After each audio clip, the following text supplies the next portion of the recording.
Amigas y amigos, ¿cómo están? Bienvenidos a un nuevo programa del Vamos Somos Chilenos del día martes de la Primera de Chile, la Radio Portales 89.5. Hoy día tengo un invitado, a un amigo, a Jorge Leiva, que es cientista político, y vamos a hablar de dos temas muy importantes, que le importa a usted, me importa a mí, le importa yo creo que a todos, y yo creo que hoy día está en la palestra.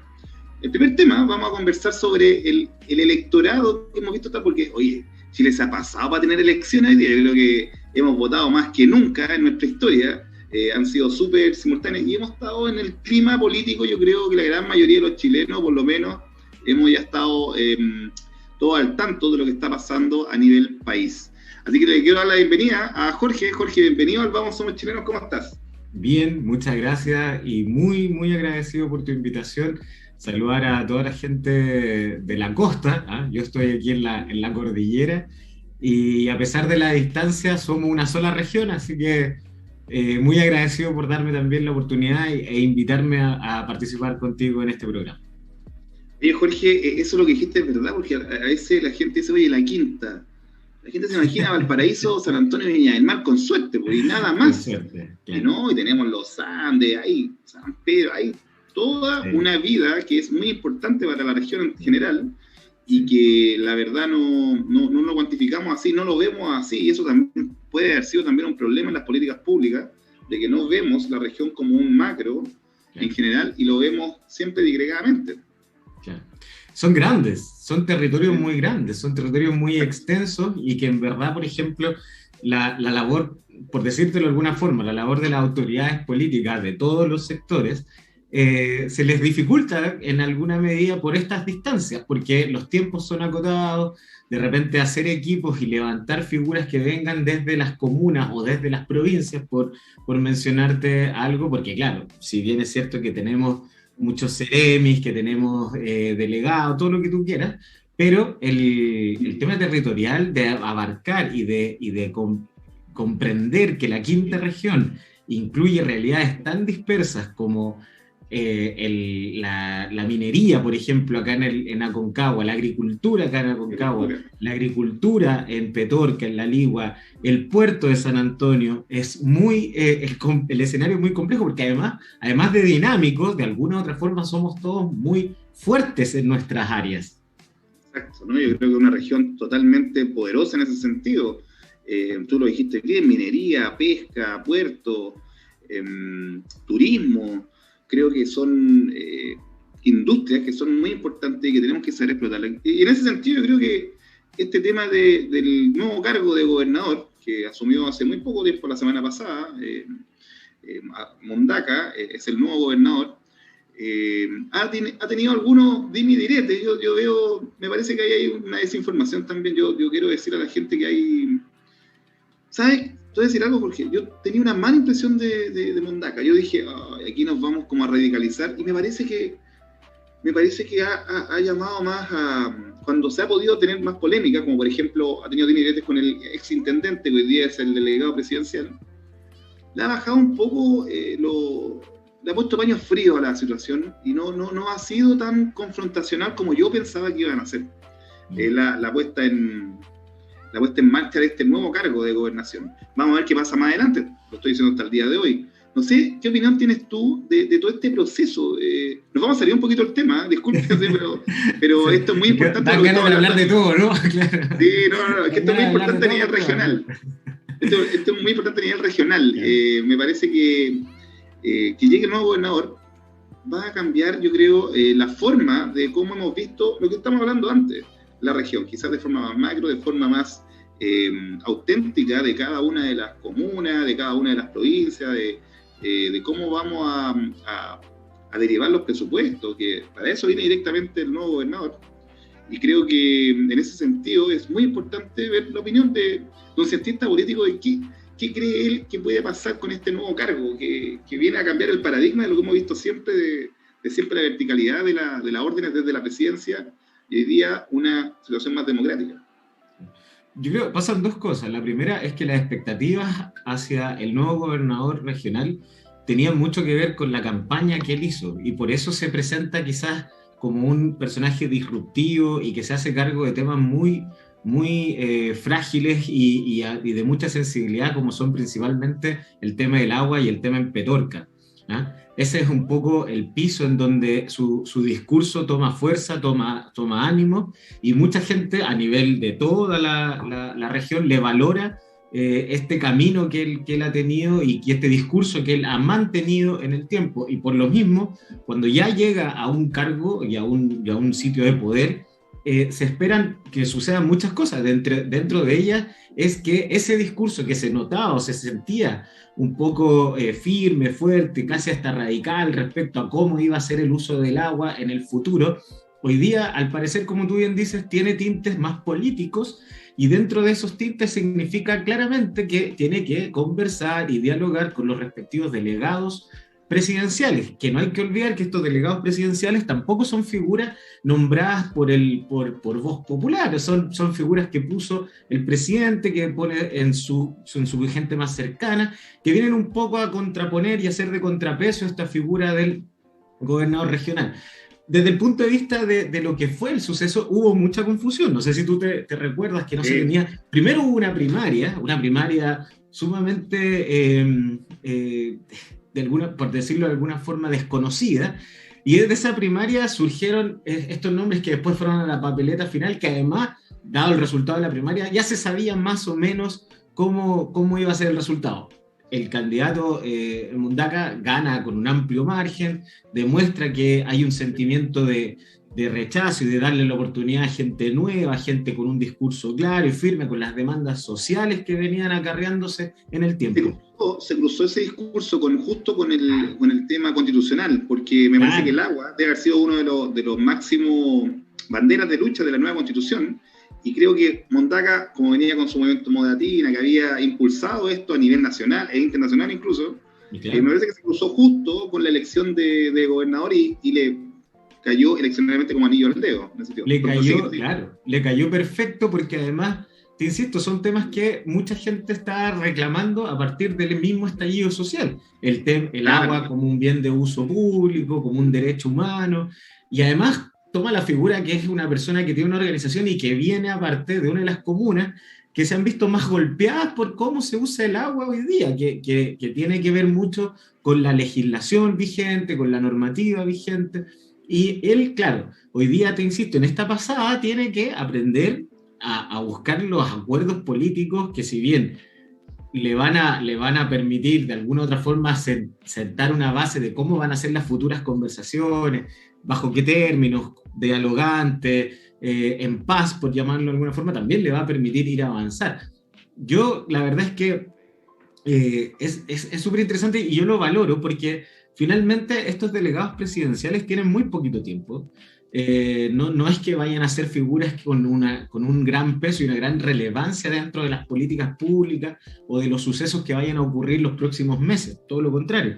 Pero sí puede sentar las bases para que Mundaca, él, se vea como el líder y el líder regional que debe aunar, que debe traer a su cauce esta idea, esta propuesta. Ojo que la figura del intendente siempre tenía esa expectativa, y la verdad, yo creo que nunca estuvo, o los últimos, por decirlo de alguna forma, no estuvieron a la altura de cumplir ese rol de vinculante, dialogante, y llevar a cabo propuestas que vean reflejadas en todas las provincias de la región. O sea, una cosa es ser el intendente de Valparaíso, estar físicamente en Valparaíso, en la cabeza, en este edificio, etcétera, etcétera, y otra cosa es ser alguien territorial. Y yo creo que finalmente, claro, el trabajo de Mundaca, hay mucha expectativa con él también, para que, si no es él, sea su equipo, su gente, a quienes ellos nombres, que hagan el trabajo de la calle. Ojo, que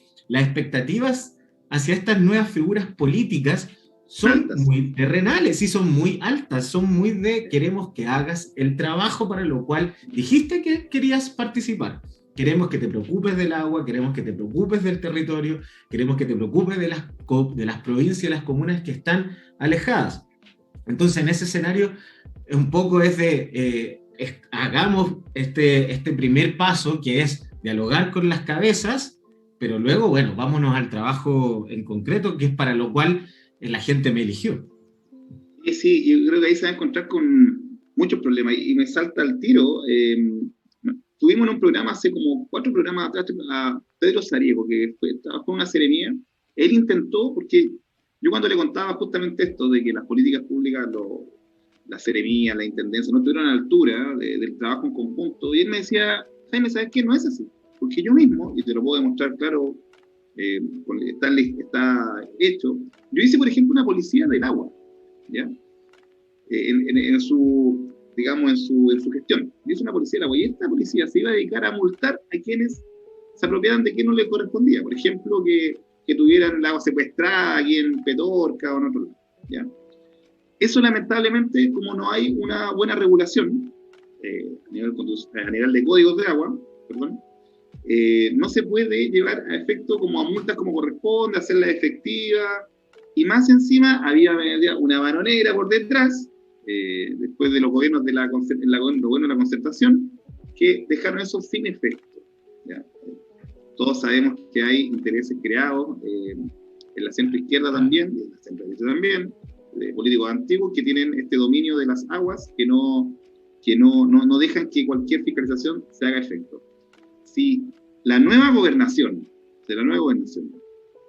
que no está en sus atribuciones, ojo, porque hay que dejarle claro a la gente que la nueva gobernación viene más por un tema presupuestal, de distribución de los recursos. Creo que esa es la base elemental de lo que va a ser el nuevo gobernador. Todas las otras funciones de fiscalización, de seguridad, a nivel regional, pertenecen al delegado presidencial, que en este caso sigue siendo Jorge Martínez, que yo personalmente me hubiese encantado que hubiese sido otra persona, que hubiese estado al nivel de hoy día, no por un tema de popularidad, no por un tema, todos hemos visto que han sido lamentables las actuaciones de las autoridades hoy en día, y que creo que haber renovado una cara, o quizás otro pobre, alguien más joven, alguien que estuviese trabajado de la mano en este diálogo en conjunto que se debe tener con el gobernador, hubiese sido lo más óptimo. No fue así, ya está. Hay que ver qué va a pasar en este proceso, porque ya están en los líneas directas, que estas cosas me corresponden a mí, estas cosas no te corresponden a ti, que la gente yo creo que no quiere eso. Pero, y vuelvo a insistir, me parece que ahí Rodrigo Mundaca ha sido inteligente al entender, quizás vio de reojo también las elecciones, vio lo que le pasó a Jade con sus discursos tan... ¿sí? Y dijo, no, pues aquí la gente no quiere que yo agarre la pelota y me la lleve a la casa y imponga mi idea, sino más bien quiere diálogo y que haya solución de la idea, como bien lo dices tú.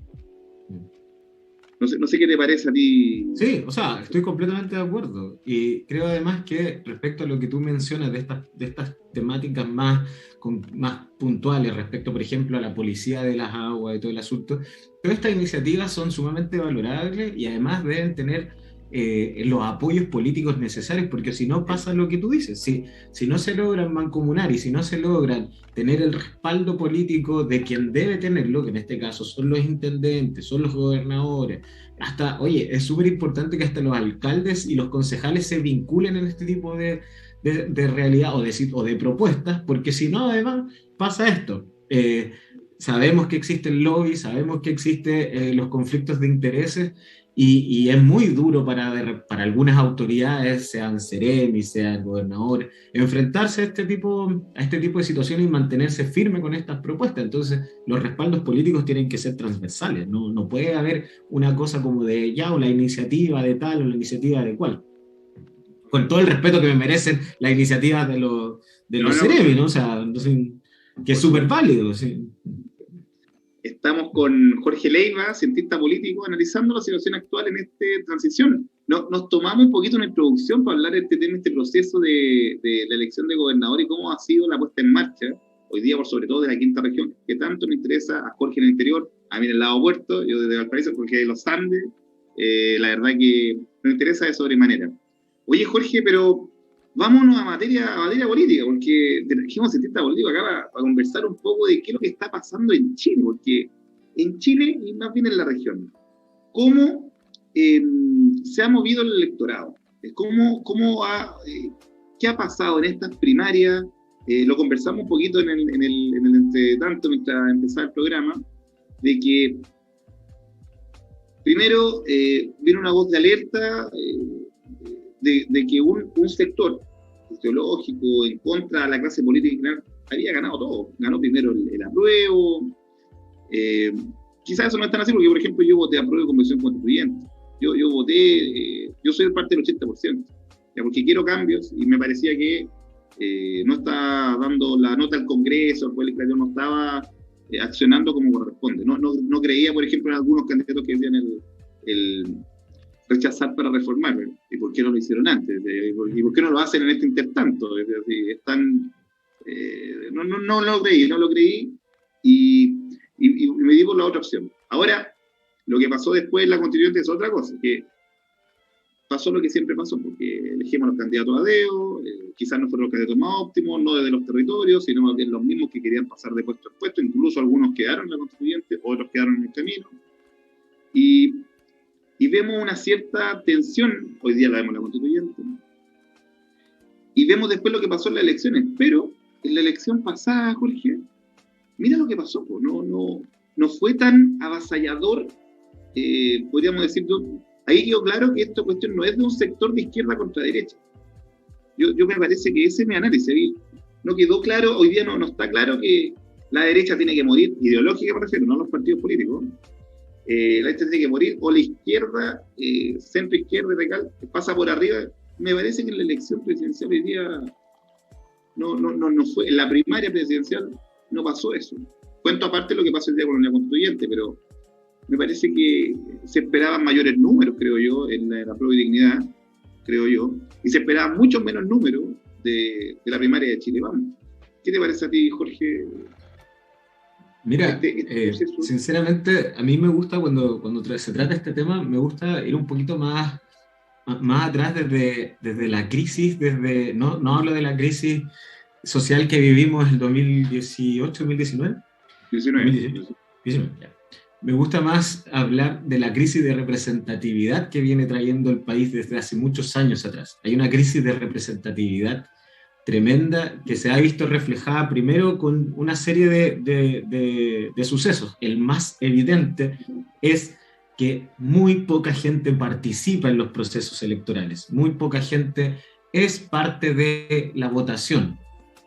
Cuando tú tienes ese nivel de quiebre, cuando tú tienes ese nivel de separación del interés a lo político, vas generando sensaciones, vas generando ambientes que han propiciado todo esto otro. Algunos lo han llevado al punto de vista más radical, otros han querido abogar el liderazgo de estos grupos, pero yo soy de la idea de que el descontento y la falta de representatividad hacia la clase política es la base, o es una de las tantas bases de todo esto que está ocurriendo ahora. O sea, ¿y cómo se genera eso? Tú tienes, primero, en algunos casos, figuras políticas que no había forma de cambiarlas.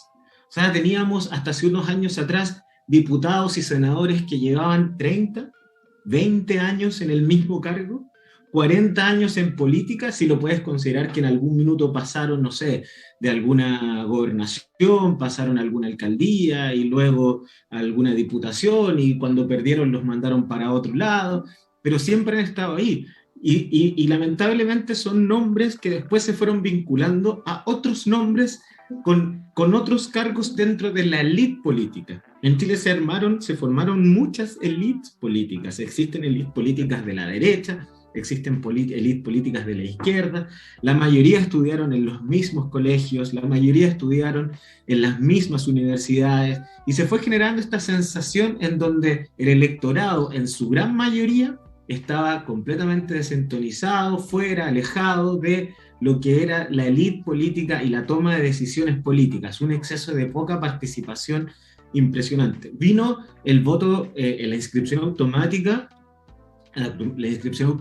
y el voto voluntario, que más allá de que no cambió mucho, te sacó una foto, te dijo, mira, todas estas son las personas que estamos habilitados para votar, y vota un porcentaje muy menor.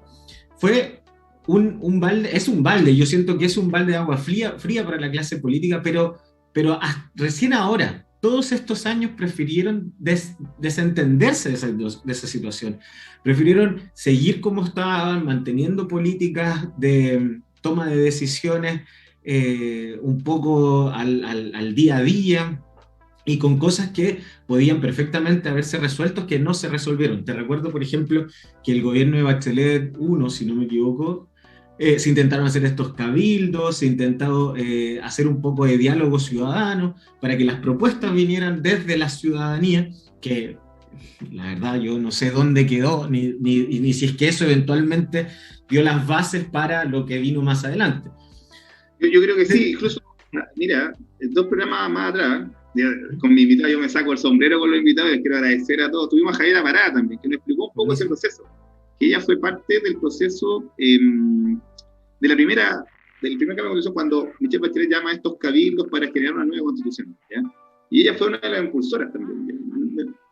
Mucho más gente, obviamente, ella fue parte, pero nos contó con lujo de detalle de cómo era la visión de este grupo, de algunos intelectuales, constitucionalistas, generales también estaba en esa época también, de que ellos pretendían hacer este llamado a la ciudadanía, pero no a la confrontación que se generó, por ejemplo, en Venezuela, que fue tan, sino más bien como la de Colombia, ¿ya? Yo siempre tomo los ejemplos de la región porque es importante, es un paralelo, son sociedades similares, no podemos compararnos con Europa, si bien estamos en la OCDE, pero no podemos compararnos con países que ya pasaron al desarrollo. Que han pasado por otros procesos un poco más terribles que los nuestros. Claro, sí, no. Cuando se dicen, no, oye, que son, pucha, que viven bien en Nueva Zelanda, sí, pero hubieron otro tipo de formas de llegar a esa. Claro. Nosotros creo que elegimos el camino británico, en Chile por lo menos, en el último tiempo, porque yo lo dije esto antes, después de la crisis social del 2019, fue muy violento todo, y condenable todo, y aquí no me quiero incluir en los temas de derechos humanos, pero fue muy violento todo. A pesar de eso, de toda esa crisis, que todo el mundo decía, oye, Chile está a punto de una guerra civil, yo creo, nos miran de afuera, estos gallos se van a agarrar a los combos. Yo creo que el mayor acierto de la clase política, ¿no?, fue haber salido con este tema. ¿Por qué no? Porque fue como que, oye, ¿sabéis qué? No peleemos más. Hagamos una nueva constitución mejor para que estemos todos dentro. Así lo vi yo y así lo vio el mundo. Y así lo va a ver después. Y me parece de verdad que eso es súper valorable. Yo, algo que destaco de los políticos fue haber salido con esa lucidez, quizás para seguir el negocio de ellos, no lo sé, pero por lo menos se ve como en ese sentido, ¿ya? Ahora, a lo que estamos hablando. Me parece que tenemos que tratar de congeniar, de conciliar todo esto que estamos viviendo. ¿Cómo lo hacemos como sociedad? ¿Cómo seguimos viviendo en este sentido? Bueno, ¿no? A partir de lo que te comentaba, es que este fervor ha tenido este tipo de salidas, este tipo de escapes. Yo siento que, y para ir sumando y tomando un poco al avance del tema, el estallido social en su primera etapa, yo separo en dos el estallido social.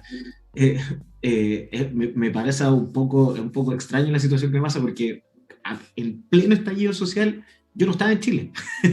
fue terrible, es como que me perdí esa parte, pero mi mujer, mis hijos, yo estaba súper mal, porque de alguna u otra forma también urgidísimo, que me llamaban, me decía, Jorge, el negocio, hay gente que se está tratando de meter, etcétera, etcétera, que después vamos a conversar también algún día de eso. Por otra parte, que, por ejemplo, no sé, que no sabemos si la gente se va a meter a las casas. Había una sensación súper extraña. O sea, yo te lo cuento cómo lo viví desde fuera, ¿no? Y veía las fotos de la familia, amigos, yendo a las marchas. Tengo una hija de 5 años con sus tíos en unas fotos en las marchas. Entonces, yo veo creo que hubo dos situaciones. Uno que fue ese estallido social desde la guata del que de verdad creía que Chile se estaba, esas diferencias sociales debían ser resueltas, que para ciertos temas salió esta idea del patriotismo y del amar a Chile mucho más fuerte, que es queremos hacer cambios para todos, en donde todos se sientan incluidos, que no nos interesan los partidos políticos, no nos interesa si esto es algo que se lo haya tomado alguna clase política. Nosotros tenemos un discurso que es de apoyo, de igualdad, de que se hagan cambios, etcétera, etcétera. Pero luego aparecen los partidos políticos, luego aparecen las estructuras, luego aparecen las organizaciones, luego empezamos a ver banderas del orgullo gay, por mencionarte alguna nada más, banderas de los mapuches, banderas del colegio de profesores, banderas del Partido Comunista, etcétera, etcétera. Y una parte importante de la gente que partió con este movimiento se empezó a dar cuenta que no era la forma, que quizás no les gustaba esto, y que por supuesto hasta el día de hoy no validaron la violencia.